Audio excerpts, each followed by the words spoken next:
உங்களோட monthly medicines with 20% discount and free டெலிவரியோட வாங்கணும்னா உடனே சக்தி ஃபார்ம் ஆப்பை டவுன்லோட் பண்ணுங்க. கடலூர் அருகே நீட் தேர்வு எழுத மகனை காரில் அழைத்து வந்த தந்தை காரை நடுரோட்டில் நிறுத்தி சென்றதால் கடும் போக்குவரத்து நெரிசல் ஏற்பட்டது. இது தொடர்பான விவரங்களை செய்தியாளர் தேவநாதன் வழங்க கேட்போம். தேவநாதன் வணக்கம். என்ன நடந்துச்சுன்னு விவரிங்க தேவநாதன். தற்போதைய கள விவரங்களையும் பதிவு பண்ணலாம். நாடு முழுவதும் இன்னும் சற்று நேரத்தில் நீட் தேர்வு துவங்க உள்ளது. இதற்காக தங்களது பிள்ளைகளை நீட் தேர்வு மையத்திற்கு அழைத்து வரும் பெற்றோர்கள் மிகவும் பரபரப்புடன் காணப்பட்டனர் என்றே கூற வேண்டும்.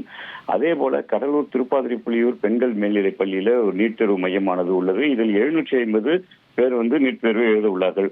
இவர்களை பெற்றோர்கள் அழைத்து வந்து அந்த பள்ளியில் விடுவதற்காக வந்த நிலையில சற்று நேரத்திற்கு முன்பு அவசரமாக வந்த ஒரு பெற்றோர் தனது மகனை அந்த நீட் தேர்வு மையத்திற்கு அழைத்து செல்வதற்காக வந்தார்.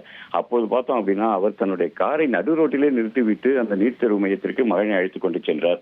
நீட் தேர்வு மையத்திற்கு அவர் மகனை அழைத்து சென்ற நேரத்தில் பார்த்தோம் அப்படின்னா அந்த சாலையில திருப்பாதிரிப்புலியூர் சாலையில கடும் போக்குவரத்து நெரிசல் ஏற்பட்டது. அந்த காரினை அப்புறப்படுத்த வேண்டும் என காவல்துறையினர் ஒலிபெருக்கி மூலம் எச்சரிக்கை விடுத்தும் அவர் அந்த பகுதிக்கு வரவில்லை. அரை மணி நேரம் கழித்து அவர் பரபரப்பாக மீண்டும் அந்த கார் அருகே வந்தார். அதற்குள்ளாக அந்த திருப்பாதிரிப்புலியூர் சாலை முழுவதுமே கடுமையான ஒரு போக்குவரத்து நெரிசல் ஏற்பட்டது.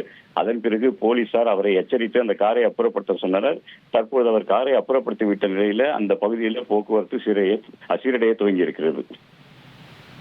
உங்களுடைய விவரங்களுக்கு நன்றி தேவநாதன். உங்களோட monthly medicines with 20% discount and free டெலிவரியோட வாங்கணும்னா உடனே சக்தி ஃபார்ம் ஆப்பை டவுன்லோட் பண்ணுங்க.